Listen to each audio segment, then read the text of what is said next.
Hello. Hey there. Hey everyone. Nice to see everyone. It's the end of day 5 of Flux Fantasy Fest. It has been a amazing Almost week. the end. We've got events Almost in. after this in the Discord. Almost. That's right. It's almost. It's almost. The learning part. I think the learning part is done for today, Oh, right? oh, oh, right, The right, right, learning right. part is done for today. But we're so excited to be bringing you guys all these special guests. We are so honored to have Anna B. Meyer with us today. She is an Emmy nominated uh, cartographer who I know how many of us love. We talk about map making all the time here. It's a big passion for all of us.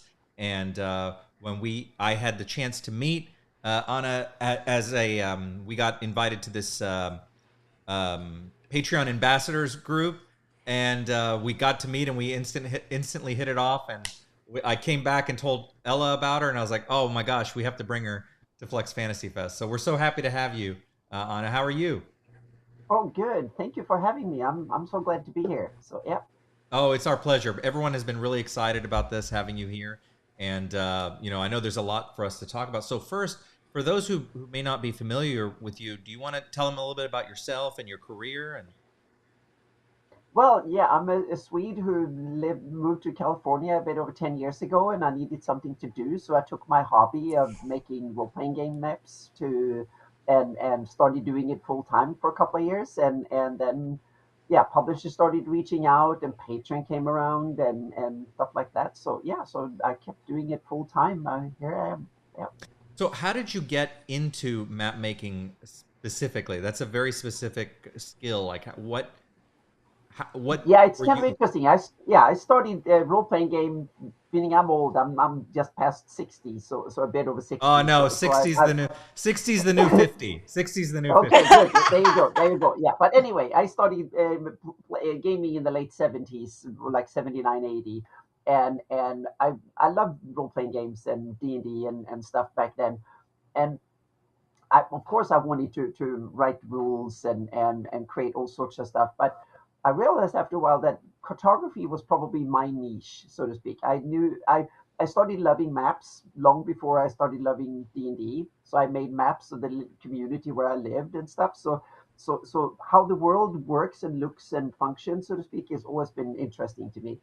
And then I was good at orienteering and I learned to use a compass and stuff and finding my way around the out in the woods and stuff when I was a kid. And also, most people, especially people who are urban, realize that Sweden has a lot of forest and a lot of wilderness, and so there's a lot of places you can escape out into.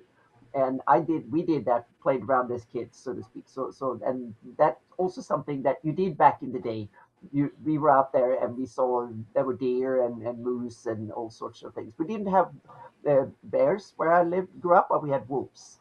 So I've heard them and seen them Oh, out in the forest. So we were out there. So Oh that wow. was kind of part of being out in the wilderness and finding my way around. I understood the usefulness of maps when I was 10 years old, and I could read a map and find my way around and with a torchlight and a map. And then I was in the military and an avid hiker. I flew planes and stuff like that that required intricate knowledge of map making and map reading and understanding maps and projections and all of that stuff. So I have tons of navigational training. So I realized that maybe I can marry my both passion and knowledge of cartography and map use with my passion for gaming. And so that became my niche. And I'm also an avid landscape photographer and love to go take my backpack with camera gear and hike up in the hills here in Southern California and stuff and go. So the interest in terrain and the world around me plus the passion for gaming, I've married the two, so to speak. And then so my passion is mainly and my what I do most of the time are big setting maps, like mapping worlds, so to speak. That's pretty incredible. I have, as we're talking, I'm going to start like showing some of your work on the screen, Yeah. and I've got us down in little bubbles in the corner so everyone can see us while we talk. Hmm. Um, uh, you know, yeah. go ahead, Ella. Uh, I just as we're showing all this awesome stuff, um, I would love for you to talk about where people can find more of your work, any big news or updates that you want to tell us of cool things that you've got going on. Your Patreon link is down in the description, but anything else Oh, you want good. to kind of tell us that you're working on or things like that? Well, there's something I can't talk about now that was announced at GaryCon that I've been working on for a bit over a year, and that is a new upcoming D&D book, the Melf's Guide to Greyhawk, that is coming by Apple Wizard. I don't know when it's going to come out, and it will have a Wow. Gygax name. So Luke Gygax is the trailblazer on this, and Dan Ayub and Luke Gygax had a press conference. They mentioned my name in there. Never thought I'd this universe, so to speak, that my name will be mentioned in a D&D press briefing or press conference. So I've been working on that for yeah, well over a year now. So that is coming up. So that will hopefully have some of my map and heraldry and stuff in there at the end, so to speak. That's the plan. Well, I mean, we see a Wow. bunch of excited folks in the chat now. That's some big Yeah. news. Yeah, the Yep. congratulations. That's awesome. Thank you. Yep. And we can't wait for when it comes out, and when we hear more info. You're in our Discord. We would love for you to post about it and let us know. We Sure. can't Yep. wait for all of Yep. that. Yep. Yep. And so I don't forget to mention it, on my Twitch stream later on tonight at 6 p.m. Pacific, I will actually have the same seminar, 2 hour long seminar I had at GaryCon. I will have that again live online, so people can go in there and watch. I have 145 slides to torture people with for about 2 hours. Oh no, that's awesome. Oh, That's awesome. wow. Yep. That is awesome. Yep. So be sure to we'll get your Twitch channel and we'll Yeah. also put it in the Oh description. yeah, you can. It's on my Patreon page on the first. Yeah. There is a post there right now with links and stuff. So Okay, yeah. awesome. Well, you guys definitely don't want to miss that because that's That's some, tomorrow night at yeah, at 6 p.m. Pacific. Yep. that's I amazing. hope that not then. Are you done with the festival by then? We are done. What's happening tomorrow at that time, Ella? I think that it's So I'm I not think the disturbing closing anything because ceremony will just be finishing up okay, good. at Yeah, that because I don't time. want to steal anyone away from your event, so No, to I speak. think That's if not it's yeah. 6 p.m. Pacific time, I think we'll Mm-hmm. be done by Oh that yeah, time. yeah, we'll be Okay. definitely done. We appreciate Okay. that, Good. but it's Yeah. great that people will be able to go from this to that because Mm-hmm. that's a great Yeah. experience they It don't will want to be miss. it will be available for you can stream it afterwards on Twitch too. So yeah. That's fantastic. So Mm-hmm. for let's talk a little bit about your process. Yeah. When you you look at some of these, we're kind of flipping through some of your work here on the screen, and this is really beautiful, intricate work, but it has to start somewhere. What is your process? How do you go from blank page to a finished map? Let's start there. Yeah, there is meaning cartography. There's many different ways you can go about cartography. Meaning, one is that a lot of people, especially in the fantasy cartography, is that you treat it as art. So you sit and paint, usually digitally these days in Photoshop or Illustrator, and you do it, and then you sit and smudge it and you tweak it and then add like symbols and stuff, and you treat it very much like a piece of art. That's one way of doing it, and then you have the other way. You treat it more like cartography. The artistic kind of side to it. There's of course an artistic element in you have to visualize and present it, but I'm definitely from the cartography side, not from the artistic side. I'm learning more and more the artistic form of things and to choose colors and fonts and stuff like that, symbols and stuff. But the what I'm doing is that I create the 3D terrain. So I that is 3D programming and stuff. So I use special tools like World Machine, Gaia, and stuff to create 3D programming to create virtual terrain according to specifications, so to speak. So I read the stories. Greyhawk is my big passion, and I've been working on Greyhawk for over 30 years now as a mapping project since the 90s. And so I basically take sketches and the previous map I had that I used a very primitive 3D program that called Bryce that came out in the 90s. Very primitive, and you had to work in tiny little increments, and then you stitch them together using Photoshop and paint over all the ugly bits, and then you moved on a little bit, did the next little bit and stuff. Nowadays is much cooler than that, so to speak. Now use various fractals and various mathematical algorithms, and you can tweak them and mash them together.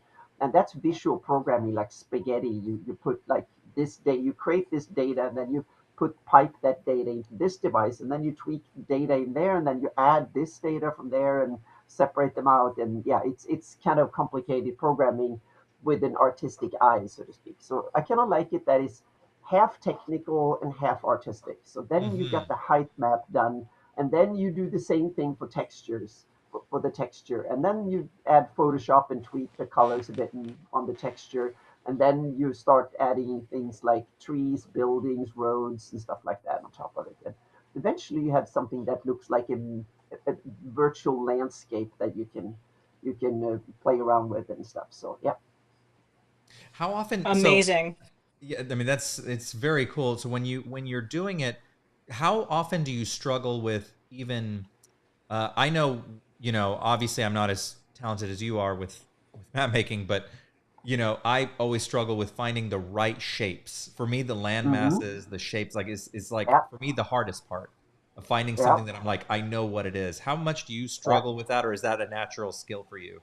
Well, the thing is that there, first of all, I usually work in so minute scale that the larger picture I don't need to worry about. It's like the real world.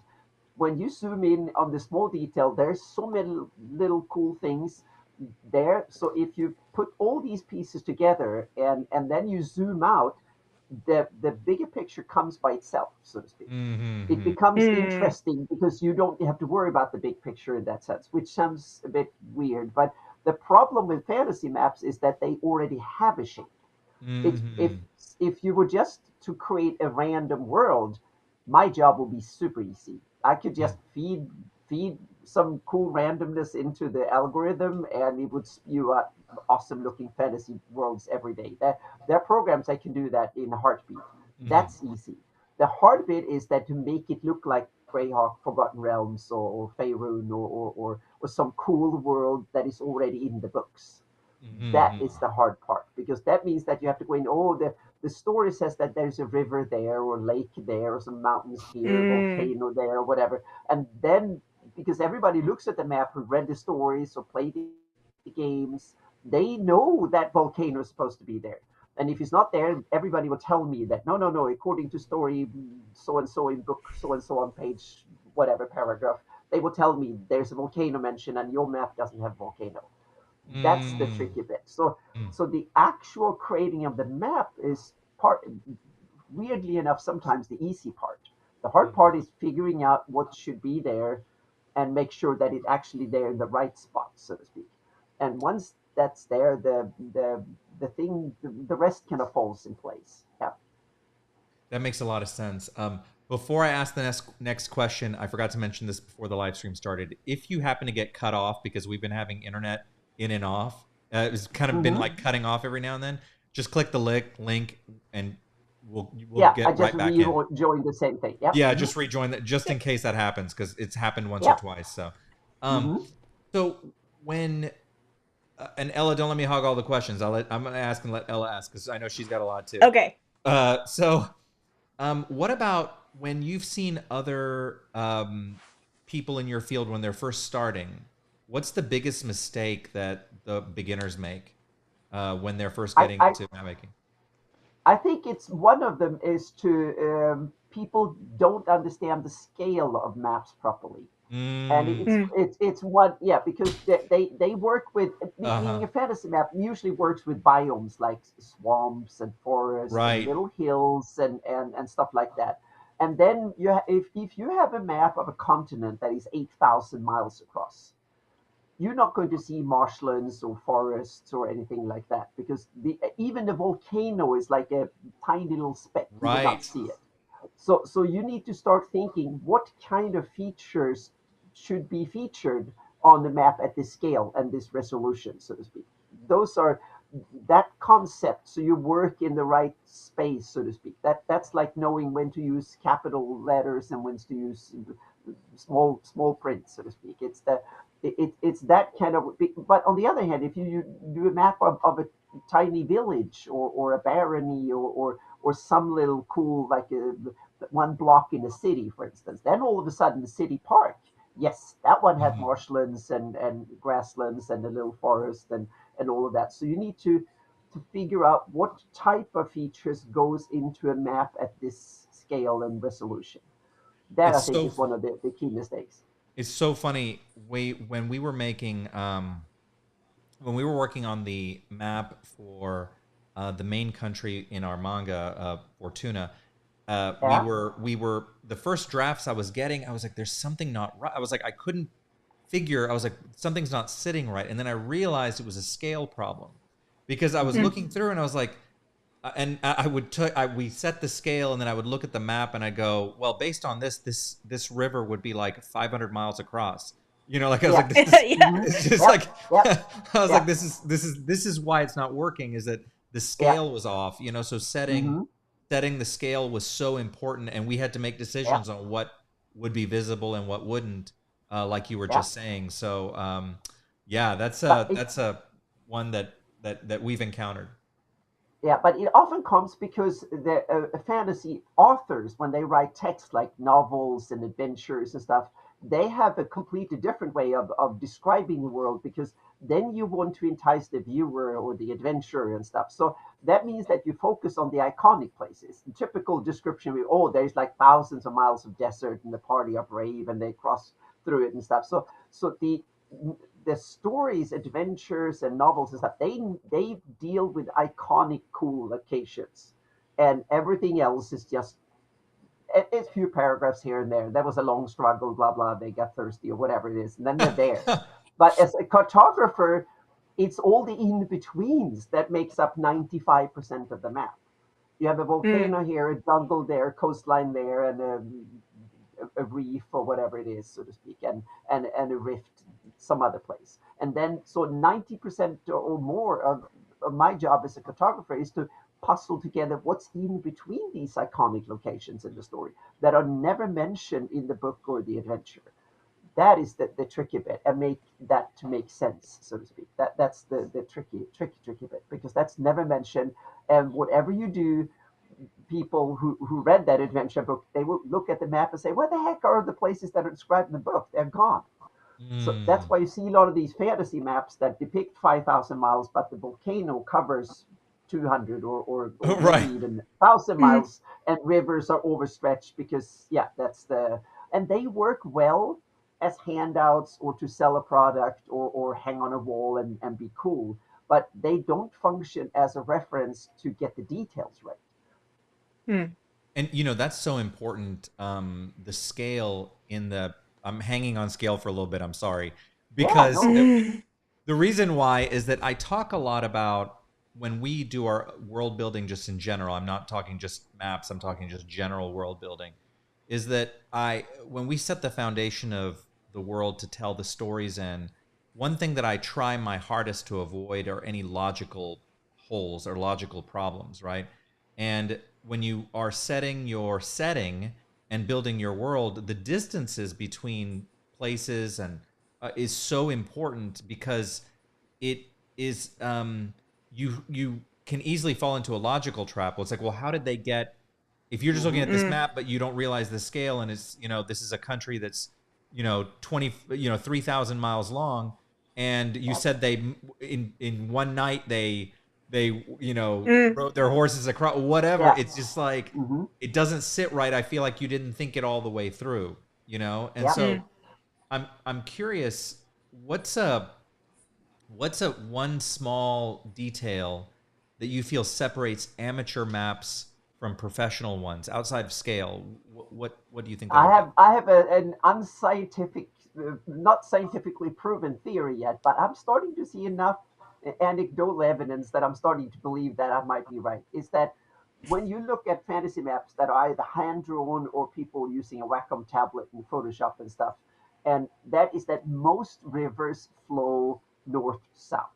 Mhm. Or southwest or southeast or maybe east or west, but they don't flow north or northwest or northeast much because it's natural when you draw a map to believe that things kind of fall down, so to speak. Water that it draws down. That seems to water don't flow up Right. paper or up whatever. So that is and it's certainly the case in most big published game settings. But you might invent a fantasy world where everything leans one way for some reason. Meaning fantasy worlds are there to be tuned and tweaked and things that are out of the ordinary, and that's cool. But you need to have like a natural explanation for it, and because on a spherical planet, rivers go in every direction, so to speak. And a lot of fantasy cartographers, you just do it without thinking of it. And rivers, and oh, that's one of the things. The other thing is that rivers have a tendency, they become small, they join and become bigger, and then they end up in the ocean. That's the norm. There are a few exceptions, like the River Jordan in Israel, for instance. Israel Palestine is the river that goes from one small lake to a bigger lake even further Mm-hmm. down. So there are a few exceptions on Earth too. And there's a river in Okavango in Africa that just ends up in the desert, and the water just evaporates away. So there are examples in the real world too, but most of them they join. But in effect, I've seen a lot of maps. The Greyhawk map is a perfect example that rivers split in two and then go separate ways.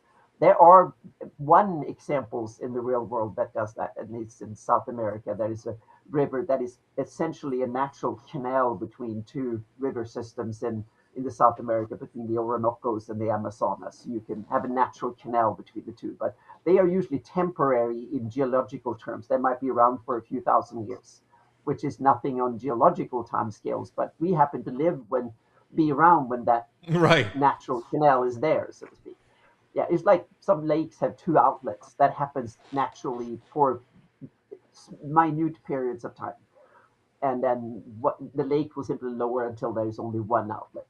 And a lot of fantasy photographers don't know these basic physical drainage mechanics kind of things or hydrology that I think is smart to study the real world a little bit. Well, we talk about this a lot in all our discussions about world building, and Yeah. even down to just all the design work that I do when we do character design work, is that the more you understand, the more you know and get curious about the world, Mm-hmm. the more Yeah. authentic your work becomes, right? All these Yeah. things you're talking about, like the river, we ran into this river problem. I remember running into this river problem, and it never occurred to me, like it had not occurred to me. And Yeah. our map maker was talking to us about it, and she brought this up, and I was like, right, yeah, I guess that does make Yeah. sense, you know. And since then, I started paying more attention to those kind of details, and I thought, Mm-hmm. but that's such a that mechanical detail that you're talking about is Yeah. so important, because it makes it one thing that I was talking about this yesterday, that anything that you can do to increase the suspension of disbelief, so that when people are Mm-hmm. in your world and in your story, it feels as real as possible. And Yeah. even if it's a fantasy land, it can still feel grounded in things that we can uh, in human experience, right? So that you Mm. feel in the world. But the minute you start seeing logical problems or holes that can't be explained by magic or some other thing, you're like, wait a minute, something's not right here. And so it takes you out of the illusion of the story. Yeah, I Mm. mean, as a cartographer, you should break the rules, but you should do so knowingly. So you Mm-hmm. know that, okay, I'm Mm. breaking the rules. Here's the river that flows uphill for whatever reason, or runs through a mountain and stuff like that. And then I've seen several times there's a discussion: do rivers cut through mountain ranges? Mm. And the answer is yes, because some rivers are older than mountains are, and some people don't realize that they like the Danube in Europe, for instance, there's mountains on both sides because Mm-hmm. the river was there before the mountains. So Mm. because we think that mountains must be enormously old, but they are usually not that. I mean, Himalayas, what is it, like 30, 40 million Mhm. years old? And that's not old by That's geological not speaking. old. Yeah, that's not old by Yeah, geological. and even the Atlantic Ocean is only like 200 million years old, and the Earth Mhm. is like 4.3 billion or something. And that's the other interesting thing you can play with in a fantasy world. You can start thinking, how fast do geology evolve on your planet? Meaning, if you have a sci-fi role-playing game and you go to the Moon IO, there will be like a weather report. Mhm. Geology works Mm. in years rather than millions of years. And volcanoes erupt in the afternoon, in the morning, and in the afternoon they go dormant again, and stuff like Mm. that. So there you can have, you can very much in various, the sci-fi role playing game, you can have this on steroids, so to speak. The Olympus Mons is a volcano that is like 10, 12 or 20 times taller than Mount Everest and stuff. So you can have, you can have things on steroids and geography. So sometimes I feel like I should be in sci-fi gaming rather than fantasy. But yeah, there you go. Yeah. So Ella, I'm sorry, I've been hogging the. I get super excited about it and I hog it. Let me let RC you is out. Let me really ask. technically based. Yeah, Yeah. we've been talking about our own maps and things like that for forever. I'd love to ask a question. So I'm more of a writer. RC is like the artist. Hmm. I do more of like the writing stuff. And Yeah. so I'm very guilty of all of the things that you say about writers. And Yeah, so because you want a I cool story, and the rest, right. meaning that's necessary. It's only like half a page. We can skip over it, and I need a forest for the protagonist to hide in or whatever it is, and you just invent one, and that's that. That's it. Yeah. So I have a question about kind of the story element of creating maps and things like that. Um when it comes to a story, why do you think settings and maps are important to tell those stories?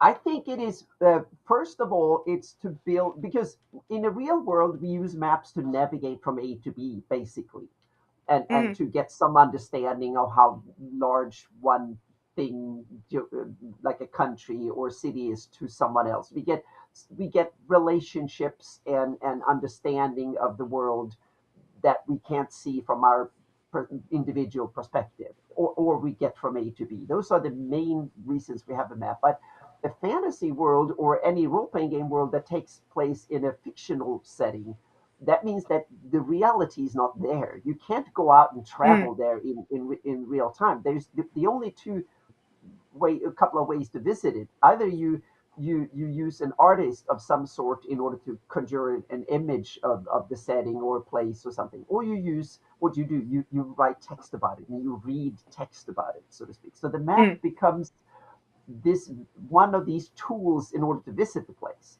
So I often depict, especially my setting maps, as the canvas where all the stories play out on, and the mm, canvas is there to be painted on, and I put that white base layer, so the primer, that's my photography, and then all the other stories and so on, and the text and stuff, they are kind of put on top of the canvas and the primer that I provide as a photographer. And one of the key bits there is, so you can be able to kind of reference your story versus other stories. So you, that way you mm. keep consistency, believability, and verisimilitude, or whatever you call it, over time and between parts of that canvas. That I think is the key bit for fantasy cartography. Yeah, I totally agree. And do you think too, because we talked a little bit about this already about, maps changing and things, but do you Mhm. think that maps on their own can tell a story, can tell about a world and stuff, even without other text Oh yeah. or other items? Yes, they can, but then that requires both creativity and a sort of inner vision on the viewer. Just like real world maps require, you often require more than one map. And you also Mm, require map because in the real world, there are maps for different purposes. And I usually have, there are two basic types of map. One map is there to inform you about things. For instance, mm, take the GPS map you have in your car. It's there to give you the minimum amount of information in a clear, simple, precise way. So you just use that to get from A to B. Or when you go to a mm, hospital and you need to find where the heck is the reception, or the department I'm seeking today. Then you mm, need a simple map that can, people who are stressed or limited time can find it. But then you have the other type of map that is not there to inform you primarily, but to inspire you. When you go mm, to Disneyland or a zoo or theme park or something, the park owners, they don't want to inform you. That's part of it, but the key bit is that they want to inspire you to stay the whole day and find every ice cream stand, and the elephants are across a hill over, but they want to hide that. They just want to show, oh, they're cool animals on the other side of the hill. So you spend all the effort going around and visit the pizza Hmm. place and whatever on the way, so to speak. So you should be inspired to do things. And tourist agencies are full of these maps to show you cool things and stuff like that. So that's the other side of mapping, and that is in a lot of ways that inspirational maps are the oldest maps. If you go back to Mm. antique maps and map from Middle Ages and stuff, they weren't there to navigate, and if they were there so the king had some braggadocio rights to his a bigger realm than Mm. his neighbor, and he could show off that he could pay a more fancy cartographer than his neighbor could, or the barons or whatever. So he had a fancy one sitting, and old Mm. European courtrooms and museums are full of these things that we use for political disinformation or bragging rights or whatever it was. So all those maps, they're not there to be the maps that were there to be useful. They came around 16, 1700s when the age of exploration and stuff, when modern day georeference and stuff started to be invented. But maps were done thousands of years earlier for not for navigational purposes. That's a new thing with maps. That is so fascinating. Speaking of inspiration, I'm curious, do you have examples of maps that you've created over your career that have directly influenced stories of projects that you've worked on? Like maybe you were working on the map first, and then whoever you were working with who had commissioned you to do the map was saw something that you had put on your map and said, "Wait, I've got to change things, or I've got to add something to the story based on this." Oh, well, yes, it's and that's one of the happened several times when worked for Kobo Press, and we did the Southlands and the Grand Duchy or the main part of Midgard setting and stuff. That was a back and forth, so to speak, because sometimes I was ahead and mapped areas they hadn't been writing about, and sometimes I had to dig in and read through the writing and then make something. So that was a bit going back and forth. And also, when Wizard of the Coast presented the new Greyhawk map in the Dungeon Master's Guide in 2024, I was poring over it like, okay, this is interesting. Have they looked at my map or not? And I looked specifically at a small country called Pomarsh that is in the middle of Greyhawk. And I looked around the coastline, and there was a little small islands, and I said yes, because I invented those islands 30 years ago, and they were on there. And then I had a Zoom call and talked to Mike Schley, who did the map, and he said, "Well, yeah, I poured over your map," and I was like, "Yes, I made it." So Oh, that's that's so kind of That's fun. cool. very cool. That's Yeah. very cool. Hmm. Do you have So I'm curious with like your fellow cartographers that are, in your space, do you have there been like heated philosophical battles about, the ways that you put maps together, or like Mm. certain things, like are there ever like not any yet. First, there's so few of us that I think we are just happy and like, oh, there's someone else who have the same passion as me. I think there's only like a dozen or so who does this for a living, especially when it comes to Mm. dungeon maps and stuff. But they are more like illustrators. They could be the same artists that do portraits and stuff like that, who do the occasional little village or dungeon or something. But when it comes to people who more persistently kind of emphasize or focus on maps more or less full time, I think there's only like maybe 20 or so of us globally, and there is a market for more. Definitely, there's a demand. Uh, I turn down 90% of the offers I get. Wow. So I mean, so in that Yeah, case, what was your first paid map like? What was that like when you first got that? that was kind of funny. The first one I did was for a guy who was brokering TV stations in Nevada. Oh, really? Oh, yeah. Yes, yep. He was desperate and he wanted a map. I lived back in Sweden, so I did definitely need the money at all. And he was desperate. He saw my maps, and because he was playing D&D, and it's like, I'm breaking. I need a map that looks cool so I can convince my clients. Can you please do that? And I was like, yeah, I could probably put that together. So I did that and got $1,000 for it. So yep, that All was my right. first, That's and it was a awesome. it was the best paid gig I had for until a few years ago. Yeah. So when someone you were saying that Yeah, there's so much room for more yeah. cartographers, what if Hmm. someone wanted to get into this line of work, what do you suggest? I mean, what would you, with all the experience you have now, how would you tell someone who wants to get into this Yeah, to it's turn that both into a career? simple and hard to get into. But the interesting thing is, it's a lot of other. I mean, if you're good character artists and stuff, then the hard part is to get known, so to speak, and people to get to recognize you. With cartography, is the other way around. If you do good work, don't worry about being recognized. Don't spend effort trying to spread the word. Sit down and do good maps Mm-hmm. and do take a setting or a game world you are passionate about, map it to better than anybody else. You have a built-in audience, and work will come your way. Get good at what Mhm. you're doing. Don't spend the time trying to make people look at your stuff. Make good stuff and make more of it. That's my advice. I'm not even on social media anymore. I don't spend any money. I haven't never spent a single dollar advertising what I do ever, and I don't think I have to. Well, the work speaks for itself. You know, we talk about this a Thank lot. Is you. like, you know, Yeah, but make it great takes work. time. Yeah. Expect to have to work 5, 6, 7 years before you have enough portfolio that you can lean on it, so to speak. So you Mhm. don't start working and 6 months someone will hire you. No, it doesn't work that way. You need to get really good, and you also need to find both what you type of maps you want to really specialize in, and Mhm. also what kind of tools you want to learn, because you need to get good, but you also need to be able to work consistently and effectively using that method. And the effectively continuous effectively is something I struggle with still, because I need to reinvent, and it's damn hard at times.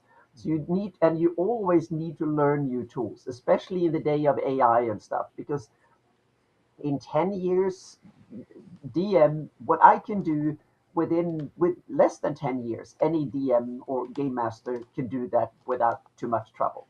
Mhm. So my job is going to change if I even have one in that. But I'm old, so I'm only have like 20 more years to Oh my go. gosh. No, but no, but You are I'm saying, timeless. You are timeless. You are timeless. That's how I see yeah. it. But what I'm Time. saying is that there is a huge market for this, and Yeah. but it's expect the tools you need to so learn new things. You need to learn game engines. You need to learn Photoshop. You need to learn vector art, pixel based art. You need to learn algorithms and various stuff. So it's a technical side. You need to learn things like GIS, geographical information systems, projections, stuff like that, color space, and you need to learn font, calligraphy, and then you have the real world, geology and all sorts of stuff like that, and history, and especially if you do city maps and stuff, you need to know city planning and medieval city planning and ancient China, the Silk Road, and the all sorts of cool stuff. Why the Incas? How did they build their cities? Why did they do that? The ancient Greeks. And the cool thing is that all that information is available for free. You just need to know how to digest it, what to pick out of it, and understand the big things, so to speak. Well, you know, it's so true because it's such a so my introduction into map making was playing SimCity as a kid. I Hmm. love Oh yeah, I SimCity. love SimCity. That was Yes, fantastic. it's a great Yeah. game. It's a Hmm. and it awakened me to certain things that, you know, I started playing it when I think I was like 14 or so. I don't remember. I was like a teenager, but there were things that I never knew. I never thought about cities at the time, and getting involved in SimCity made me start getting Hmm. interested about how cities are constructed. And then I started Yeah. looking at cities across the world. An American city is very different than a European city. Hmm. You know, they're Yeah. very differently built versus a Japanese city versus, Yeah. you know, a Chinese city. There's all these. So there's a, you know, as human beings, we kind of project our life over everything else, and we think, oh well, everything must be like this. It's not, Yeah. you know. And so what you were just saying about immersing yourself and all that helps you create, not only makes you more flexible as a creative because you can create all sorts of different things, but then they are also more authentic because of the Hmm. knowledge that you have with it. Yeah, it's like this the city. Look, like in the U.S. Look from the east to the west. Look how the oldest cities in the U.S. are different, like Boston and parts of New York and Philly and these, because they were built and designed and structured long before there were automobiles. And then you go to cities southwest, like L.A. particular and stuff. These cities are invented around the automobile, Mm-hmm. and those 100 something years between, or 200, 300 years in between, they fundamentally, the technical challenges, what the reason you had a city changed dramatically. And but then you can have other things. If you look at Europe, there's most cities, they look like old Boston or Philly or something like that, in and they lack they don't even have the square grid, because they are Mm. from an even older. They are so old that that modern big city was not even invented. They were just haphazardly created over time. Mm-hmm. But there's a couple of cities. One city that looks more like LA or something in Europe, and that's Berlin. Berlin has big modern drive-throughs with for cars and stuff. And that was simply because it was bombed during World War II. And what do you Mm. do in the 50s when you build the city of the future? A city for cars. And now it's going the other way around. So cities are these things, living organisms that goes. And in a fantasy world or a sci-fi world, there are different considerations, meaning the dragons come in and burn down the city every 200 years. What do you do to prevent that from happening? What do you do Mm-hmm. afterwards? What kind of modes of transportation? Do you have like some sort of airship that comes in and land, or do dragons riders come in and serve it, or do you have sand ships that come in, or whatever it is? So you can have to invent a city that is believable in the universe and the setting where you have it, which I think it's awesome fun. You know, it's funny. I know Ella's watching my face right now because I get so excited about these technical details because it's so true because it's like you think about like these are the things I obsess about too is that when you look at a map and you're like, okay, well, based on what time period the map and what the technology level is it really realistic to have a vast Yeah, empire where you cannot communicate or travel between parts yeah, of that empire mm-hmm, very easily, right? It's very yeah, hard to hold that together. And so these yeah. kind of things, like thinking about these things, we had a world live stream a few days ago, and some of our fans were asking about shipping routes, right? And we were looking at what are the shipping Mm-hmm. routes of things, and this is very, really critical to creating believable Yeah, worlds. So I love that. yeah, yeah. Where do they have big port cities? Meaning there needs to ship, someone needs to trade back and forth. Otherwise, there wouldn't be a reason to build a big port, so to speak, or a Yeah, city in the first place. So yeah, it's like Mexico's west coast, some of the most beautiful coastline in the world, and there hardly anyone living there. yeah. If that coastline was in Europe, there would be millions of people flocking in, flying in because they want to, and take large part of California coast.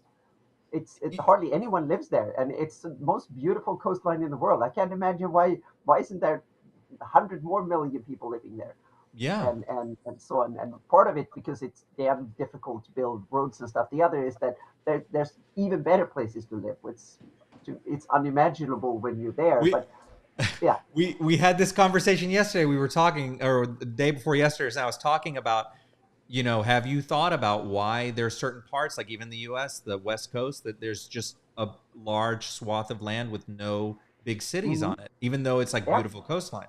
The yeah, difficulty in building and things like that, yeah, yeah. it's And it's really, always, yeah, it's a part of time. In California is young.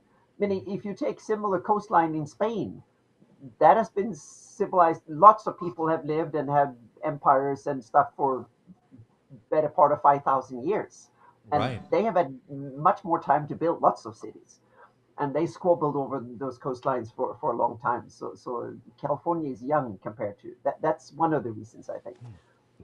So in the last 10 minutes that we have Anna with us, we have a few questions. If you guys have any questions, put them in the chat. We have a couple that just came in. Anna, I wanted to ask you. Yeah. There's a question that we have here. What's a good rule of thumb when making vast world maps that might not follow the typical rules of reality?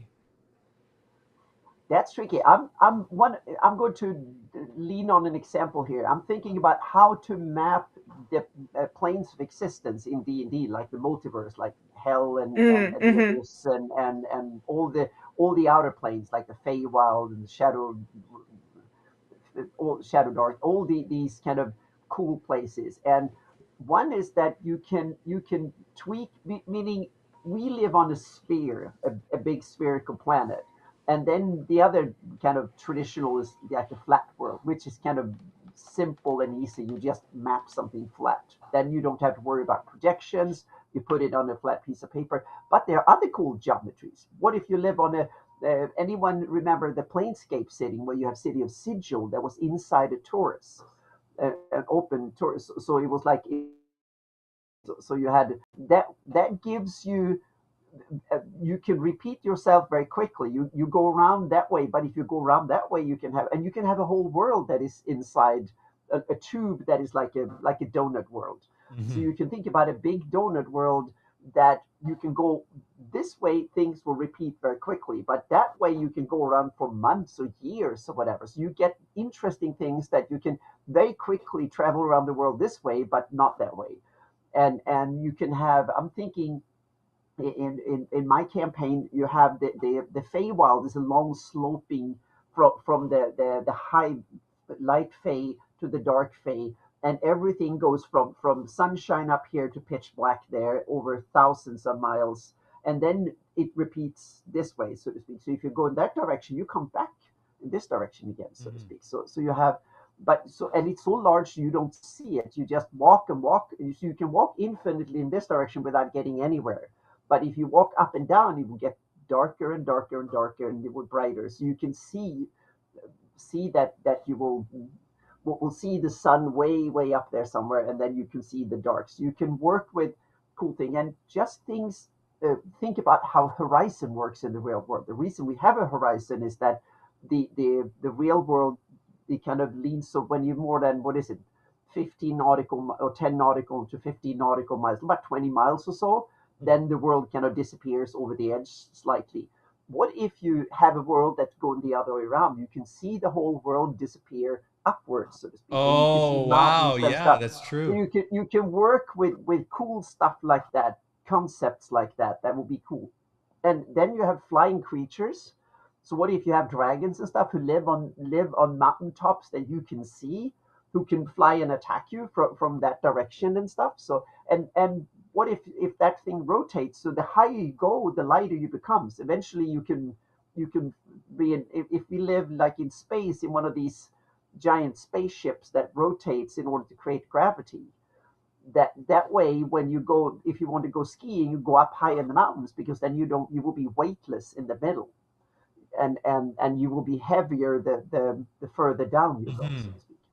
So That's there's a lot of cool things you can tweak with in fantasy. You can take real world things, but you can invent these things. mhm. Gravity might work different in your world, so to speak. The higher up you are, the heavier you get, or the lighter, or whatever. So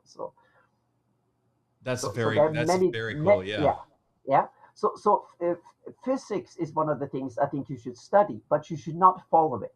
Hmm. I think the same principle applies. You need to understand the basics of real world physics so you can break the rules in new, creative, cool ways to introduce magic or cool sci-fi concepts like time travel or whatever, teleportation or whatever it is, so to speak, and work out what is the physics for how minds work, so to speak.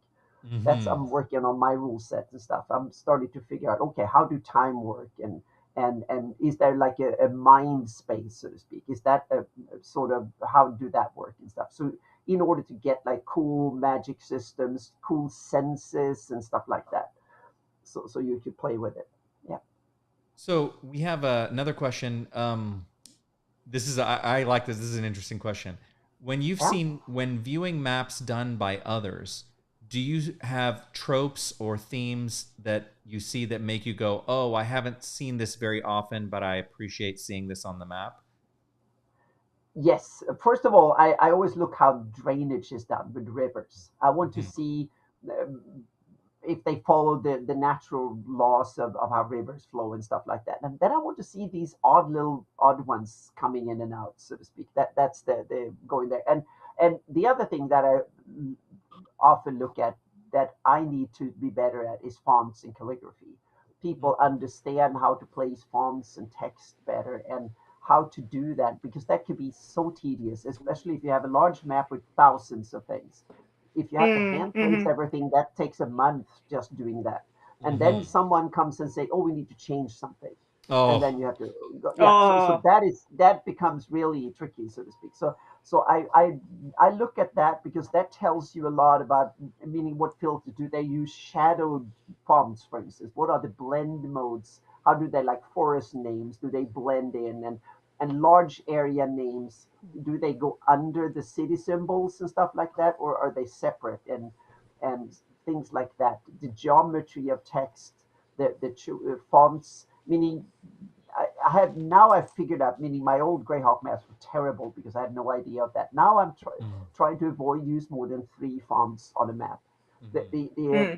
the, the Midgard maps, we were deliberately to drive it down to two, just to make, and that actually makes sense now. But you need to vary the text despite only having a very limited amount of fonts, and that is an art form that I'm just at the beginning of mastery, so to speak, which I think is. So I'm looking a lot to looking heavily to look at masters like Francesca Berold from Italy, for instance, and she has probably a PhD or two in art history, and she's a very, very highly educated, awesome artist. I might understand projections and stuff better than she does, but she definitely has many up ahead on and better than me when it comes to the artistic side. So yeah. So, okay, I have two last questions to wrap up. And the first question is, what's your favorite fantasy map of all time? Oh, that is. Oh, yeah. That's really really hard. But in some ways, I have to. Um, oh, yeah, that is really really hard. But in It's like some asking ways, what your favorite song is, I bet, right? Like when yeah, someone says, yeah, "What's yeah. your But favorite song?" You know, yeah. there's three that have shaped my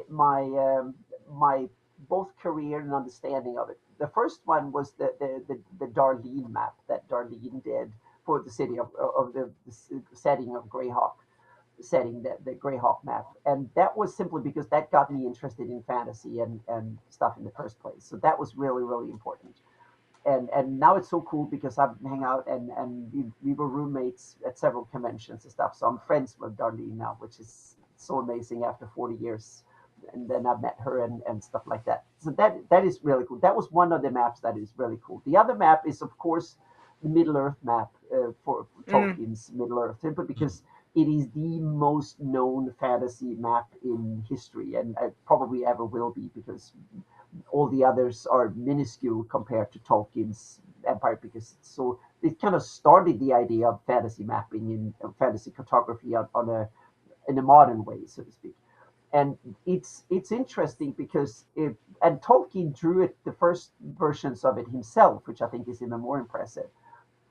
But on the other hand, from a cartography standpoint, is a minuscule. It's not much of an attempt. He wouldn't get far on the scene today, so to speak, among all the that's the sad part in a lot of. There's some awesome. It has great style, but the terrain wise is kind of weird. Look at Mordor that he I goes was to, gonna where the say mountains around. Yeah, yeah. that I always kept that to myself, but I noticed Hmm. that like Yep. the shape of the mountains around Mordor, like it Yeah. even Yeah. for me, I was like I noticed those Yeah. things. I've kept my mouth shut. I Yeah. didn't want to be attacked by Yeah. anybody. And But yeah, yeah, I think it's simply because he was just originally he was just a sketch he did, yeah, and then he yeah. was never done, and then he became gospel, so to speak, and Hmm. canon and whatever, and then he just became an institution of faith or something within the Middle Earth community, and that was it. So everyone has from that on. And then thirdly, it's the map from the Game of Thrones, Mm. and it's kind of the reason is that it was made by, oh, now I need to remember the name, a Scottish guy. He was all the all the ropes when I started, and it's kind of funny. He I got three commissions: one for Southlands for Kobo Press, and then later on Midgard for Kobo Press, and that was one other that I forgot now. That all three of them he had done the earlier maps of. the guy who did the official Game of Thrones map. And people remember back in 2011, 2012, something like that, Game of Thrones map were like Game of Thrones were the coolest thing on TV. Period, Hmm. bar none, so to speak. That was like Stranger Things of 10 years ago, 15 years ago, and so imagine if someone tells you, "Oh, you need to do a map of this," and they sent you the one you're supposed to improve, Oh. and it's the guy who did the Game of Thrones map Oh on no. Yeah. TV. That is the biggest thing on TV. That Right. would be like someone saying that, oh, you need to make us a new song, and here's one by Bruce Oh Springsteen. Make a better no. one, Oh or my something gosh. like that. Yeah. That was my first three commissions was to better him, so to speak.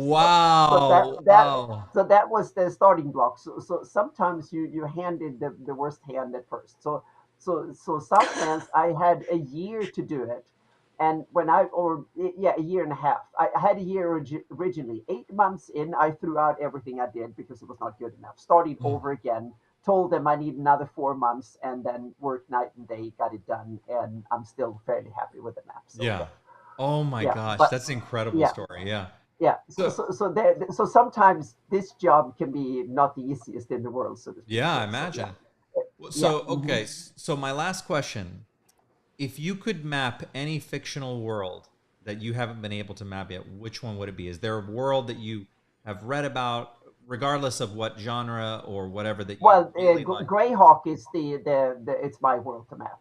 That's the one I've set out to map, so to speak. Yeah. But So, but on the other hand, there is one other I might consider digging into, and that is Forgotten Realms or Faerun. If Ed Mm. Greenwood asks me and say that we, because now I've met him many times, we gamed and stuff, so he's one of my kind of convention friends and friends in the hobby, so to speak. So if he comes to me and say, should we take a couple of years to sit down and do that map Faerun?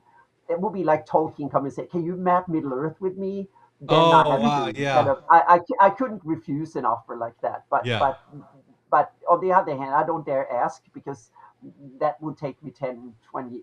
That will take me the rest of my career, and I don't yeah. want to abandon because I love mapping Greyhawk, and it's not because Greyhawk is better. It's simply because it's the world I know. I've Hmm. studied and read all the text and stuff like that. So I have, it's easier for me to get a grip on Greyhawk because it's like you study something. So yeah, Mm. That's that's awesome. this. Well, Yeah. listen, Anna, it was such a pleasure having you today and having this conversation. And I just like I said, I geek out about this kind of stuff, and I just really appreciate that we got to meet. And I'm so glad that we connected through Patreon. And just to anyone who I hope, and thanks everyone who had the great questions. You can go check out Anna's Patreon. It's in the description um, of this video, and go support her work. She's really incredible, and just have to tell you, we just really appreciate you and your time today. This is a lot of fun. Thank you. It was awesome, wonderful questions, and it's so wonderful to come into other communities and babble about maps and see that many. I sit at home and do maps of places that don't exist, and no one understands what I'm doing. And then I go to conventions or virtual conventions like this, and people understand or are interested. So it's so awesome. Yep. Well, you know who to call if you ever need someone to talk about map making Mm-hmm. and Yep. geek out about stuff. You can call me because Mm-hmm. I love this stuff. Yep. So. All Awesome. right, Yep. Anna. Well, thanks so much, and thanks for inviting everyone to your Twitch stream. They will we'll get that information in there too, so everyone can come Mm-hmm. see that after the show. So, Awesome. Yep. all right, and then Ella, do you want any announcements for the rest of the evening? No, I hope that you guys join us tomorrow. Remember that tonight we is RC's campfire after the actual play, so it'll be right after that. Um so we got a couple more events tonight, and then tomorrow, and then Saturday, and then go over to Anna's stream, and then that'll be the end of Flux Fantasy. So thank you guys so much, and all the links are in the description like usual. All right, take care, everyone. Bye, Anna. Bye.